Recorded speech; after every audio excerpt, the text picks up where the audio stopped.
Good morning છોકરાઓ, આજે આપણે નવું ચેપ્ટર શરૂ કરવાના છીએ, પ્રકરણ 5 ગતિના નિયમો. એ પહેલાં થોડાક ભૂતકાળમાં જઈએ. જ્યારે આપણે સ્ટાર્ટ કર્યું હતું પ્રકરણ 3 ત્યારે આપણે એવી વાત થઈ હતી કે જેમાં પદાર્થની ગતિ માટે કારણો અને આ બધાનો સંયુક્ત અભ્યાસ કરવામાં આવે. ફિઝિક્સની એવી બ્રાન્ચ ને આપણે સંયુક્ત રીતે નામ આપ્યું હતું યંત્રશાસ્ત્ર, એટલે કે મિકેનિક્સ. એમાં પાછા આપણે 2 પેટા પ્રકાર આપ્યા હતા અને એ પેટા પ્રકાર કંઈક આ રીતે હતા. એક હતું શુદ્ધ ગતિ વિજ્ઞાન અને બીજું હતું ગતિ વિજ્ઞાન. તો મેં તમને ત્યારે સમજાવ્યું હતું કે શુદ્ધ ગતિ વિજ્ઞાન કોને કહેવાય, તો કે ફિઝિક્સની એવી શાખા કે જેમાં પદાર્થની માત્ર ને માત્ર ગતિનો જ ઉલ્લેખ થાય, એવી શાખાને શુદ્ધ ગતિ વિજ્ઞાન કહેવાય. શુદ્ધ ગતિ વિજ્ઞાનને અંગ્રેજીમાં કાઇનેમેટિક્સ કહેવાય છે. બરાબર. જ્યારે ગતિ વિજ્ઞાન એટલે શું, તો કે ગતિ વિજ્ઞાનમાં આપણે એવી વાત થઈ હતી કે ભાઈ પદાર્થની ગતિનો અભ્યાસ તો થાય જ, પણ પદાર્થ ગતિમાં કેમ આવ્યો, એના કારણો ક્યાં છે, બરાબર છે. તો આ બધી વસ્તુનો અગર એમાં જો ઉલ્લેખ થાય તો તમે એને ગતિ વિજ્ઞાન કહો છો. ઇંગ્લિશમાં એને ડાયનેમિક્સ કહે છે. એનો મતલબ ડાયનેમિક્સ અને કાઇનેમેટિક્સ આ બે ભેગા થઈ અને યંત્રશાસ્ત્ર એટલે કે મિકેનિક્સનું નિર્માણ કરે છે. જેટલા પણ યંત્રો આપણે અત્યારે ઉપયોગમાં લઈ છીએ એ બધામાં આ સિદ્ધાંતોનું પાલન થતું હોય છે. બરાબર. આપણે પ્રકરણ 3 અને 4 જોયું. તમે હવે આખું ચેપ્ટર ભણી ગયા છો, 2 ચેપ્ટર ભણી ગયા છો અને તમને ખબર છે કે આ 2 ચેપ્ટરમાં આપણે પદાર્થની માત્ર ગતિનો જ ઉલ્લેખ કર્યો. કેટલા પ્રકારની ગતિ આપણે ભણ્યા, તો કે આપણે નિયમિત ઝડપથી ગતિ કરતો પદાર્થ જોયો, મતલબ નિયમિત ગતિ જોઈ. પછી આપણે અચળ પ્રવેગી ગતિ જોઈ, એટલે કે અનિયમિત ગતિ થઈ. અનિયમિત ગતિ એટલે વેગ સતત બદલાઈ રાખતો હોય, પ્રવેગી ગતિ થઈ. એ થયું 1 ડાયમેન્શનમાં. પછી 2 ડાયમેન્શનમાં આપણે ભણ્યા. તો 1 ડાયમેન્શન અને 2 ડાયમેન્શનમાં બેયની અંદર આપણે અચળ પ્રવેગી ગતિના સમીકરણો તારવા.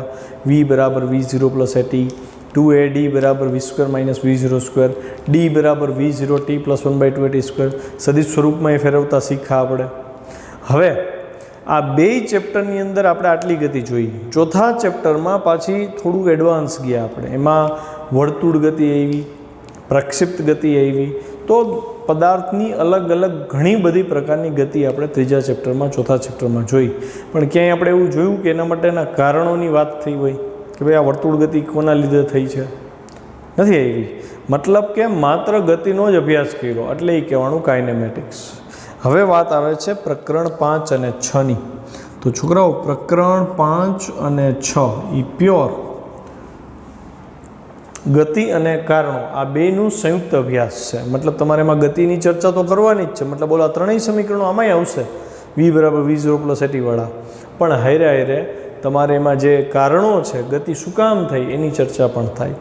આપણને સવાલ એમ થાય કે ભાઈ ગતિને ને કારણોને શું સંબંધ, બરાબર. તો આપણે એ જ સમજવાનું છે. તો એના માટે હું તમને થોડાક ઉદાહરણ આપું. દાખલા તરીકે આપણે મોટા સઢવાળા વહાણ હોય, એ સઢવાળા વહાણ ગતિમાં આવે જ્યારે કોઈ એન્જિન બંધ હોય તોય, તો એ ગતિમાં આવવાનું કારણ છે પવન. જ્યારે એકદમ વેગી પવન એના સઢમાં ભરાય ત્યારે આખા વહાણને ધક્કો આપે છે અને વહાણ ગતિમાં આવે છે. તો હું એવું કહી શકું કે અહીંયા વહાણની ગતિ માટે પવનનો ધક્કો જવાબદાર છે. ઓકે. ફૂટબોલ એક સ્થિર પડ્યો છે, તમારે એને ગતિ કરાવવી છે, તો તમે શું કરો, કિક મારશો.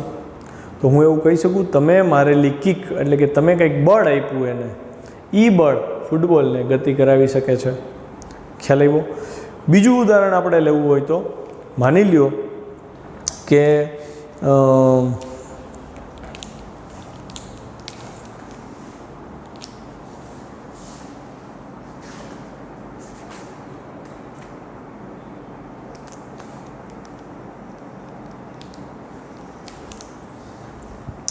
માની લ્યો કે તમારે પથ્થરને ફેંકવો છે, તો તમે પથ્થર ઉપાડીને એનો ઘા કરો છો, તો એ એક બળ થયું, તો પથ્થર ગતિમાં આવ્યો.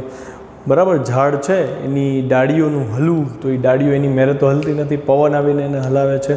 તો છોકરાઓ આવો તો ઘણા બધા ઉદાહરણો થાય કે એમાં હું એવું કહી શકું કે પદાર્થ ગતિમાં તો જ આવે છે જો એને બહારથી કંઈક પરિબળ લાગુ પડ્યું હોય, કંઈક ધક્કો માર્યો હોય, કાં બળ આપ્યું હોય, તો એ પદાર્થ ગતિમાં. તો હું એવું કહી શકું ને કે ગતિ માટે જવાબદાર બળ જેવું કંઈક છે. છોકરાઓ આપણે આ ચેપ્ટરની અંદર બળ વિશે બહુ ડિટેલ સ્ટડી કરવાની છે, બરાબર છે. આ ચેપ્ટર તમને 12મામાં કામ આવવાનું છે. આમ જુઓ તો તમે ધોરણ 8, 9, 10માં ન્યૂટનના ગતિના 3 નિયમો ભણી ગયા છો. પહેલો નિયમ, બીજો નિયમ, ત્રીજો નિયમ. અને મને પૂરો વિશ્વાસ છે કે 100% તમારામાંથી એવા તો નહીં જ નીકળે કે જેને ત્રણેય નિયમ આવડતા હોય. 2-5% વિદ્યાર્થીઓને 3 નિયમ આવડતા હોય તો બહુ સારું કહેવાય. પણ હવે જ્યારે આપણું આ ચેપ્ટર સ્ટાર્ટ થાય છે તો હું એવું ઈચ્છીશ કે 3 નિયમ એક વિદ્યાર્થીને સરસ રીતે આવડતા હોવો જોઈએ. 12મામાં જ્યારે આપણા લેક્ચર ચાલુ હશે ત્યારે હું તમને ગમે ત્યારે ઊભા કરીને કહીશ કે ચલો ન્યૂટનના 3 નિયમો યાદ છે, તો ત્યારે તમે અટકી ન જવા જોઈએ, તમને જવાબ આવડવો જોઈએ. ઓકે, બીજી વસ્તુ આપણે અહીંયા એવું જોયું કે કોઈ પણ પદાર્થ ઉપર જ્યારે બળ લાગે છે ત્યારે પદાર્થ અને બળ સંપર્કમાં આવે ને ત્યારે બળ લગાડી છે. આટલા આપણે ઉદાહરણ જોયા. હજી એક સંપર્કવાળા બળનું ઉદાહરણ આપું તો જ્યારે કોઈ એક ક્રિકેટર બોલને ફટકારે છે ત્યારે બોલ હવામાં હોય તો ફિલ્ડરે એને રોકવા માટે હાથ એને અડાડવો પડે છે. મતલબ પદાર્થ ગતિમાં છે, એને રોકવો છે તો રોકવા માટે પણ હાથથી એને રોકવો પડ્યો, પકડવો પડ્યો. બોલને ગતિ કરાવી છે તો બેટને અને બોલને સંપર્ક કરાવવો પડ્યો. મતલબ એવો થયો કે સ્થિર પદાર્થને ગતિમાં લાવવા માટે બળની જરૂર પડે છે, ગતિમાન પદાર્થને ઊભો રાખવા માટે બળની જરૂર પડે છે.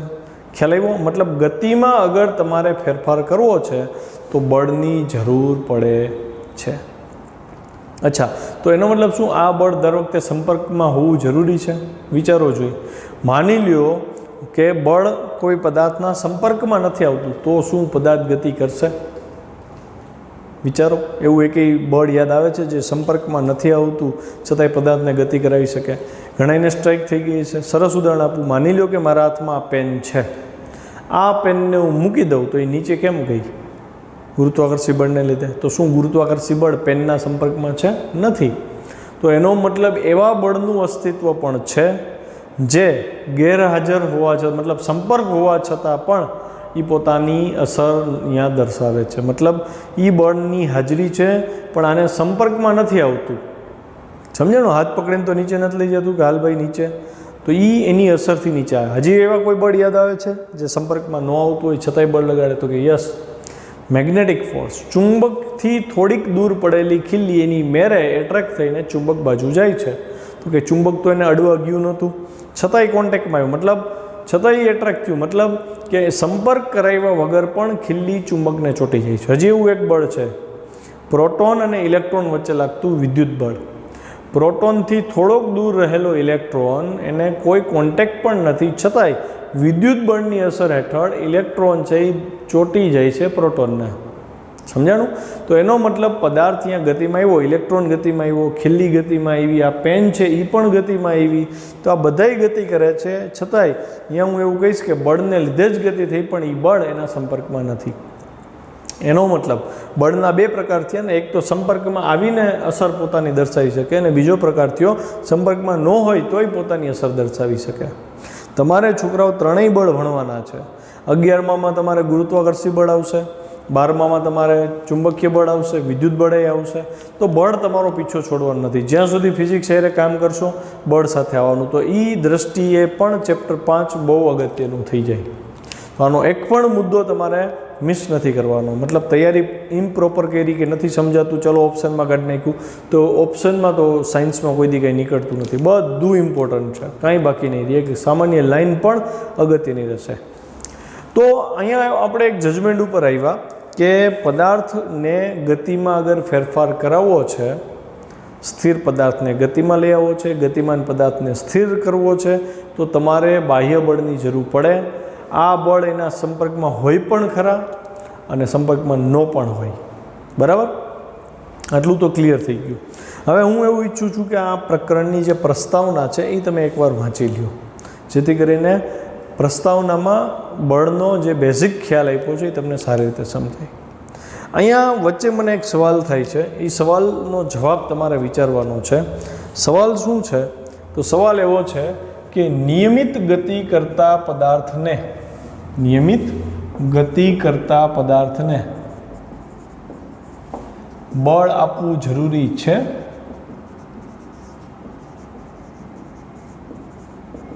પહેલાં તો નિયમિત ગતિની એકવાર ચર્ચા કરી લે. નિયમિત ગતિ એટલે પદાર્થનો વેગ અચળ રાખો તમારે, મતલબ 10ની સ્પીડથી તમારું બાઇક હાલ્યું જાય છે તો એને 10ની સ્પીડથી ચલાવતું રહેવા માટે શું તમારે બળ આપવું જરૂરી છે કે એની મેરે હાઈલે જ રાખશે?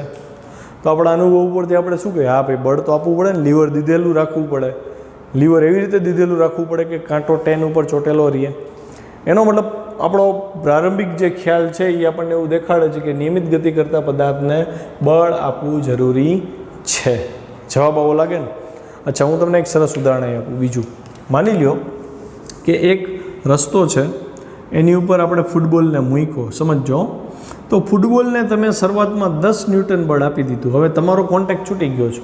હવે ફૂટબોલ તો ગતિ કરતો કરતો આગળ જાય તો એ અચળ વેગથી ગતિ કરશે કે એનો વેગ ધીમો પડતો જાય? તો કે ધીમો પડતો જાય. અને અમુક અંતર આવીને એ શું થઈ ગયો? સ્થિર થઈ ગયો. તો અહીંયા આવીને સ્થિર થયો. તો હું એવું કહું છું કે ભાઈ ના, મારે તો નિયમિત ગતિ ચાલુ જ રાખવી. તો તમારે શું કરવું પડે છોકરાઓ? તો તમારે એને બળ દીધે રાખવું પડે ને સતત.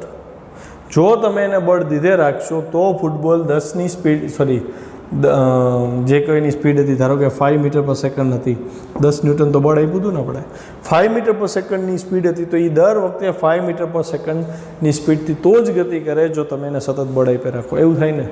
મતલબ આપણે એવા તારણ ઉપર આવી આ અનુભવ ઉપરથી કે જો પદાર્થને નિયમિત વેગથી ગતિ કરાવી હોય તો પદાર્થને તમારે સતત બળ આપતું રહેવું પડે. હા કે ના? હા ને? આવી જ માન્યતા હતી એરિસ્ટોટલની. એરિસ્ટોટલે આ વિધાન આપ્યું હતું. એણે આ ક્વેશ્ચન નથી કર્યો, એણે આ જવાબ દીધો છે કે નિયમિત ગતિ કરતા પદાર્થને બળ આપતું રહેવું જરૂરી છે. બરાબર? અને એરિસ્ટોટલ એમ સમજો કે એણે જે આ વિધાન આપ્યું એની ઉપર લાખો લોકો ફોલો કરતા હતા કે ભાઈ એરિસ્ટોટલનું આ વિધાન 100% સાચું છે. પણ અમુક વર્ષો પછી, 1500 વર્ષ પછી ગેલેલિયોના હાથમાં આ વિધાન આવે છે. એની ઉપર રિસર્ચ કરે છે, 1-2 એક્સપેરિમેન્ટ એણે પરફોર્મ કર્યા છે. આપણી થિયરીમાં આવશે એ એક્સપેરિમેન્ટ. અને એણે એવું કીધું કે આ વિધાન ખોટું છે. મતલબ નિયમિત વેગથી ગતિ કરાવવા માટે બળની જરૂર પડતી નથી. પદાર્થને બળ નહીં આપો તો પણ એ નિયમિત વેગથી ગતિ ચાલુ રાખશે. તો આપણને એમ થાય ને ગેલેલિયો શું ચચકી ગયું કે શું, મગજ ખાલી છે કે નહીં? તો કે ના, ગેલેલિયોની આ વાતને આગળ ભણે છે ન્યૂટન. અને ન્યૂટને ગેલેલિયોએ જે તારણ આપ્યા એ તારણ ઉપરથી આખું ભૌતિક વિજ્ઞાન ડેવલપ કર્યું ગતિ માટે. જે યંત્રશાસ્ત્ર તમે ભણો છો એ આખું ન્યૂટનની દેન છે. ન્યૂટનને આ બધા નિયમો આપ્યા છે. તો સવાલ એમ થાય ગેલેલિયો એવું તે શું વિચાર્યું હોય છે?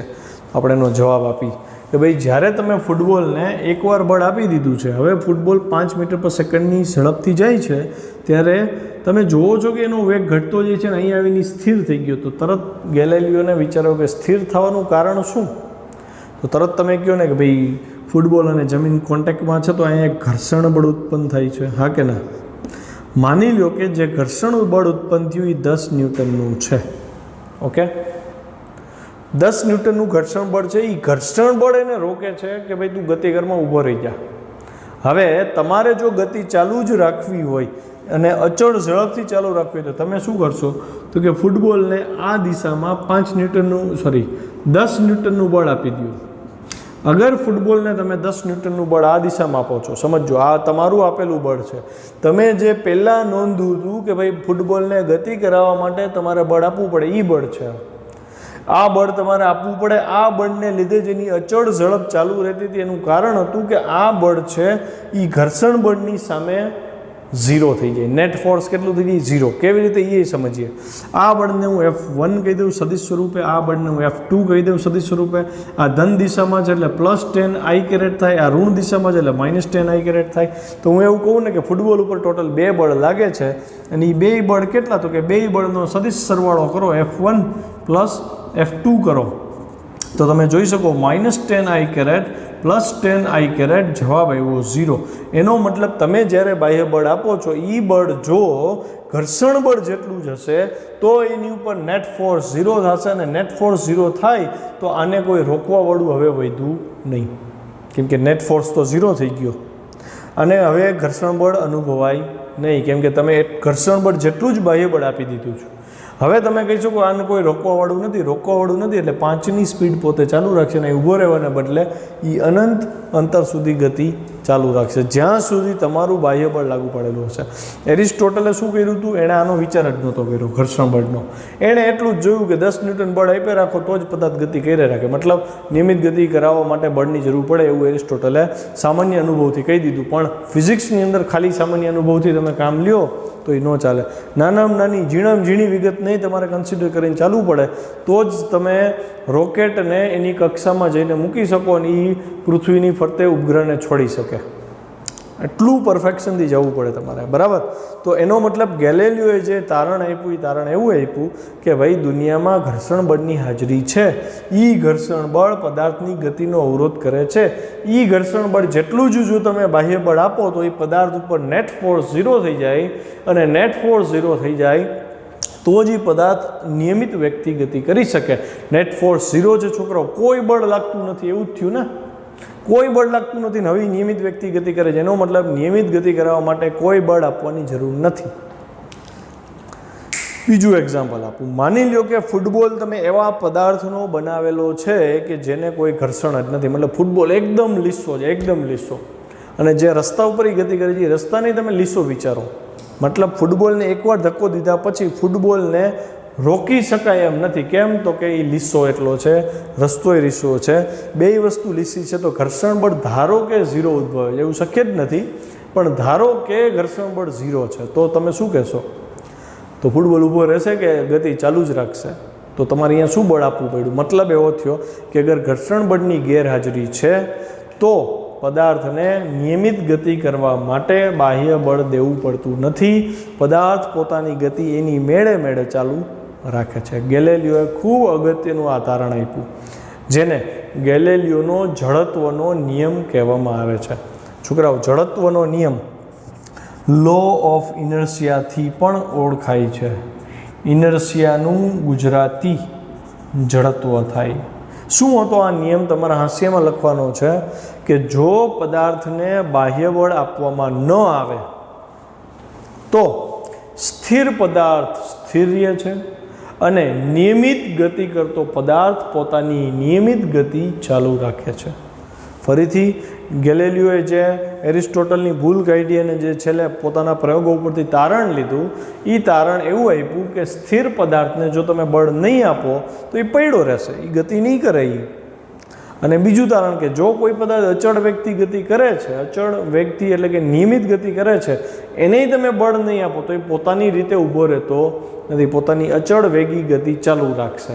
એની ઉપર કોઈ બળ ન હોવું જોઈએ, મતલબ ઘર્ષણ બળ એ ન હોવું જોઈએ. ખ્યાલ આવ્યો ને? એનો મતલબ બળની ગેરહાજરીમાં સ્થિર પદાર્થ સ્થિર રહે છે, અચળ વેગથી ગતિ કરતો પદાર્થ પોતાની અચળ વેગી ગતિ ચાલુ રાખે. તો આ બહુ અગત્યનું પરિણામ થયું ગેલેલિયોનો જડત્વનો નિયમ. ન્યૂટને જ્યારે આને સ્ટડી કર્યો તો ન્યૂટને ગેલેલિયોના જડત્વના નિયમને પાયો બનાવ્યો કે ભાઈ પદાર્થની ગતિ માટે આ વિધાન બહુ જરૂરી છે. આ સમજાય પછી ન્યૂટને આગળના નિયમ આપ્યા. તો ન્યૂટનના 3 નિયમમાંથી જે પહેલો નિયમ ન્યૂટને આપ્યો એ બેઠો ગેલેલિયોનો જડત્વનો નિયમ છે. તો ન્યૂટનનો પહેલો નિયમ આ જ થયો કે બાહ્ય બળની ગેરહાજરીમાં સ્થિર પદાર્થ સ્થિર રહેશે, અને નિયમિત વેગથી ગતિ કરતો પદાર્થ પોતાના નિયમિત વેગી ગતિને ચાલુ રાખશે. તો આ બહુ જ અગત્યના વિધાન થયા. ઓકે, તો હું એવું ઈચ્છું છું એરિસ્ટોટલની જે ભૂલ ભરેલી માન્યતા હતા એ પણ વાંચો, એની નીચેનો એક પેરેગ્રાફ છે એ પણ ટેક્સ્ટબુકમાંથી વાંચો. તમને આ ચેપ્ટરની PDF ફાઇલ વધિન મંગળવાર કે બુધવારે મળી જશે. ફેરબુકમાં તમારે એ ક્વેશ્ચન્સ લખવાના છે.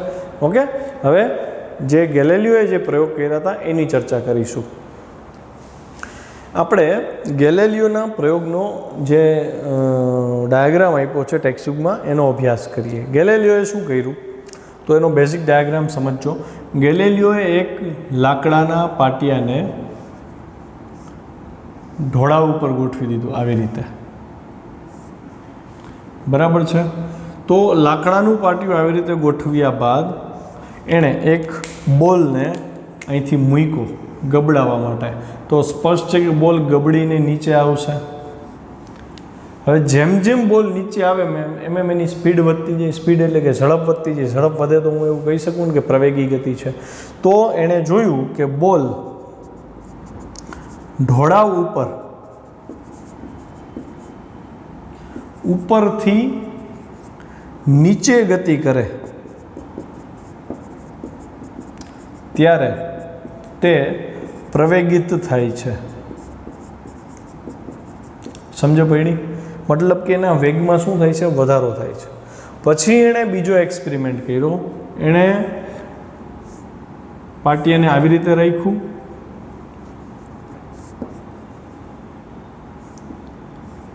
અને હવે બોલને ઉપર તરફ ધક્કો માર્યો, ઉપર તરફ એને ગતિ કરાવી. તો અહીંયા શું જોવા મળ્યું?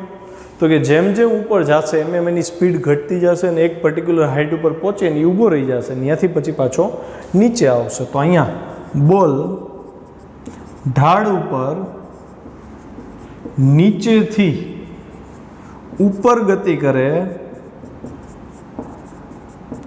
તો તે પ્રતિપ્રવેગી ગતિ હોય. ખ્યાલ આવી ગયો? ગેલેલિયોના આ જે બેઝિક અનુભવ હતો એ શું હતો? તો કે ઉપરથી નીચે જાય તો પ્રવેગી ગતિ અને નીચેથી ઉપર આવે તો પ્રતિપ્રવેગી ગતિ. મતલબ બે કિસ્સામાં પ્રવેગ ઉત્પન્ન થાય છે. ઉપરથી નીચે આવે તો પ્રવેગ વેગની દિશામાં આવે છે, નીચેથી ઉપર જાય તો પ્રવેગ વેગની વિરુદ્ધ દિશામાં આવે એટલે કે સ્પીડ ઘટાડે. તો તરત એણે વિચાર શું કર્યો કે પાટિયાને આવી રીતે રાખી દઈ તો જમીન ઉપર સમાંતર રીતે. તો કે હવે આ બોલને ગતિ કરાવો તો આને નો પ્રતિપ્રવેગ મળે, નો પ્રવેગ મળે કે નો પ્રતિપ્રવેગ મળે એવું જ થયું ને. આમાં પ્રવેગી થાય છે, આમાં પ્રતિપ્રવેગી થાય. તો આમાં પ્રવેગ હોય જ નહીં ને.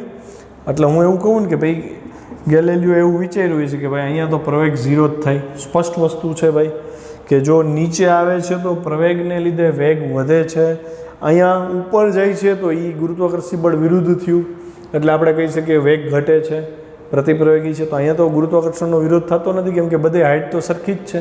તો અહીંયા પ્રવેગ શું થયો? 0 થયો. અચ્છા, પ્રવેગ 0 થાય તો વેગ શું થશે? અચળ થાય ને.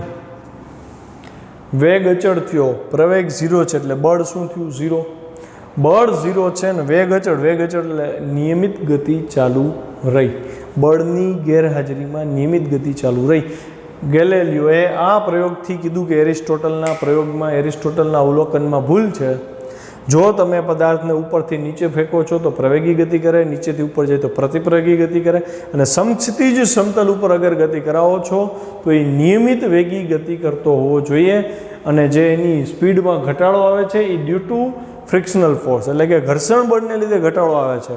માની લો કે ઘર્ષણ બળ નથી તો આ પોતાનું અચળ વેગ ચાલુ જ રાખે. આ એનો બહુ અગત્યનો પ્રયોગ હતો જેણે એરિસ્ટોટલની માન્યતાનું ખંડન કર્યું.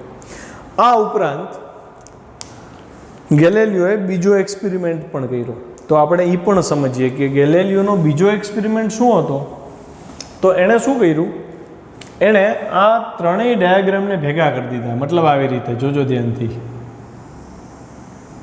આવું કરી દીધું.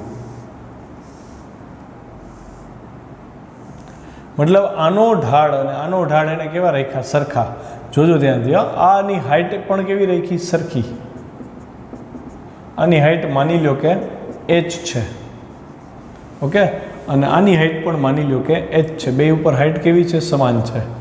ખ્યાલ આવે છે આટલો? હવે એણે શું કર્યું ખબર? અહીંથી એક બોલને મૂકી દીધો. ખાલી પોતે ધક્કો નથી માર્યો, બળ નથી આપ્યું, મૂકી દીધો એણે.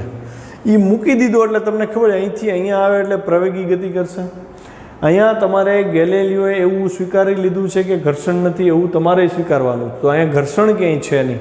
તો આપણે એવું કહી શકીએ ને કે આ બોલ અહીંથી અહીંયા આવશે ત્યારે વેગ વધતો જશે, પછી અહીંયા આવશે અને અહીંથી ઉપર જશે, અને અહીંથી ઉપર કેટલો જાય? તો કે મેક્સિમમ h સુધી જ જઈ શકે, એનાથી વધારે તો જઈ ન શકે. એ તો ખબર પડે ને, એનાથી વધારે ન જાય. અહીંયા જેટલી હાઇટ ઉપર હતો એટલી જ હાઇટ ઉપર અહીંથી જઈ શકે. માની લ્યો ઘર્ષણની હાજરી હોત તો શું થાત? તો કે તોય થોડોક ઓછી હાઇટ ઉપર પહોંચત. વળી અહીંથી થોડોક ઓછી હાઈટ ઉપર પહોંચત, વળી થોડોક ઓછી હાઈટ ઉપર પહોંચત અને પછી છેલ્લા અહીં ક્યાંક સ્થિર થઈ જાય. ક્યારે? ઘર્ષણની હાજરી હોત તો. પણ ઘર્ષણની હાજરી નથી તો શું થાય? તો તમે એવું કહી શકો કે એ એચ હાઈટ ઉપર પહોંચ્યો છે તો આ બાજુ પણ એને એચ હાઈટ ઉપર પહોંચવું જ પડે ઘર્ષણની ગેરહાજરીમાં. હા કે ના? આટલું ક્લિયર? એટલે ગેલેલિયોએ પછી પાછું એ વિચાર્યું કે ભાઈ ચલો હજી કંઈક નવું કરીએ. એટલે એણે શું કર્યું? આ બાજુનો ઢાળ એટલો જ રાખ્યો અને આ બાજુનો ઢાળ જે છે ને એ એણે ઘટાડી દીધો. આવી રીતે આવું કરી નાખ્યું. તો બેયની હાઈટ જે છે એ ફરીથી એચ જ લીધી એણે. હાઈટમાં કંઈ ફરક લીધો નહીં. બેય બાજુ હાઈટ કેવી છે? સરખી. તો આપણે એવું જોયું કે એચ ઊંચાઈથી જે બોલ આવ્યો એ જેટલો પ્રવેગી થાય એ ઢાળ ઉપર એટલો જ પ્રતિપ્રવેગી થાય. તો મતલબ કે અહીંયા એ પાછું કઈ હાઈટ ઉપર આવશે? એચ હાઈટ ઉપર આવશે. અહીંયા ઘર્ષણની કોઈ હાજરી છે નહીં. આવું થાય. આ તો સમજાય એવી વાત છે ને કે ભાઈ અહીંથી આમ જશે પછી પાછું આમ નામ ગતિ ચાલુ રહેશે, કેમ કે ઘર્ષણની તો હાજરી છે નહીં, તો એની ગતિ તો અવરોધ આવવાની છે નહીં. ગતિ અવરોધ હશે નહીં એટલે એને સ્પીડમાં ઘટાડો નહીં થાય. અહીંયા સ્પીડ વધશે, અહીંયા ઉપર જાય ત્યારે સ્પીડ ઘટશે, વળી અહીંથી નીચે આવશે ત્યારે સ્પીડ વધશે, અહીંથી ઉપર જાય ત્યારે સ્પીડ ઘટશે. આમ નામ સતત ગતિ શું થાય? ચાલુ રહીએ. પછી વળી એણે આગળ વિચાર્યું કે ચલો આ ઢાળ એમનો એમ રાખો, હવે અનંત સુધી ઢાળ આવવા જ નથી દેવો. ઢાળ આવવા જ નથી દેવો. તો અહીંયા જ્યારે તમે એચ ઊંચાઈથી પદાર્થને મૂકો છો તો આગલા બે પ્રયોગમાં જોયું કે આગળ ગતિ કરીને જ્યારે એને એચ ઊંચાઈ આવે ને ત્યાં એક ક્ષણ માટે સ્થિર થઈને પાછો નીચે રિટર્ન થાય કે નહીં? તો અહીંયા શું કર્યું? બીજા છેડે એવો ઢાળ રાખ્યો જ નહીં એણે. તો અહીંથી હવે જજમેન્ટ શું હતું કે અહીંથી એ પ્રવેગી ગતિ કરશે. અહીંયા હવે અચળ વેગી ગતિ ચાલુ કરશે. ઘર્ષણની હાજરી નથી. જ્યાં સુધી એને એચ હાઈટનો ઢાળ નહીં આવે ત્યાં સુધી અનંત અંતર સુધી પોતાની ગતિ ચાલુ રાખશે. તો બહુ જ ક્લિયર વસ્તુ થઈ ગઈ કે ભાઈ અહીંયા તમે જ્યારે આને મૂક્યો છે ત્યારે તમે કોઈ બળ આપ્યું નથી, બરાબર છે? એની પદાર્થ અહીંયા આવ્યો. હવે જ્યાં સુધી બીજી એચ હાઈટ નહીં આવે ત્યાં સુધી અનંત અંતર સુધી પોતાનો વેગ જાળવી રાખશે. અહીંયા ઘર્ષણની ગેરહાજરી લીધેલી છે. તો આ થયા ન્યૂટનના બે ફેમસ એક્સપેરિમેન્ટ જેણે એરિસ્ટોટલની માન્યતાનું ખંડન કર્યું અને એવું કીધું કે બળ આપશો તો પદાર્થની અવસ્થા બદલાશે. એટલે કે સ્થિર હશે તો ગતિમાં આવશે, ગતિમાં હશે તો સ્થિર આવશે અને ગતિમાં હશે તો ગતિમાં ફેરફાર થશે. બળની જરૂર પડે છે. બળની હાજરી નથી તો સ્થિર પદાર્થ સ્થિર રહે છે, અચળ ગતિ કરતો પદાર્થ પોતાની અચળ ગતિ ચાલુ રાખે છે. તો આટલું તમારે વાંચવાનું છે. અને છોકરાઓ બીજું હવે એક સજેશન એ દઈશ કે આપણે જ્યારે તમને પીડીએફ ફાઇલ મળે છે તો જનરલી એવું બનતું હોય કે તમે જૂની પદ્ધતિ પ્રમાણે પીડીએફના ક્વેશ્ચન પાકા કરી નાખતા હો. તો તમને પીડીએફ ફાઇલ આપવાનું કારણ એટલું છે કે તમને ખબર પડે કે આ પ્રશ્ન પૂછાય તો એનો જવાબ આટલો આવે, બરાબર છે? પણ એનો મતલબ એવો ન કરવો કે ભાઈ તમે ટેક્સ્ટબુકને હાથ જ ન અડાડો. તૈયારી હંમેશા ટેક્સ્ટબુકમાંથી કરવી. ટેક્સ્ટબુકની લીટી તમારી ક્લિયર હોવી જોઈએ. આટલી ચર્ચા કર્યા છતાંય ઘણા ટેક્સ્ટબુકના વાક્યો એવા હોય કે જે કદાચ હું અહીં ડિટેલમાં ડિસ્કસ કર્યું હોય ને તમને તોય પલ્લે ન પડ્યું હોય તો તમે તરત એને અંડરલાઇન કરો ને મને ફોન કરો કે ફોટો મોકલો કે સર મને આ લાઇનમાં પ્રોબ્લેમ થઈ. તો ટેક્સ્ટબુકની સિંગલ લાઇન પણ આપણા હાથની નીચેથી ન જાય એવું ન થવું જોઈએ, કેમ કે એમસીક્યુ માટે એ સૌથી વધારે અગત્યનું છે.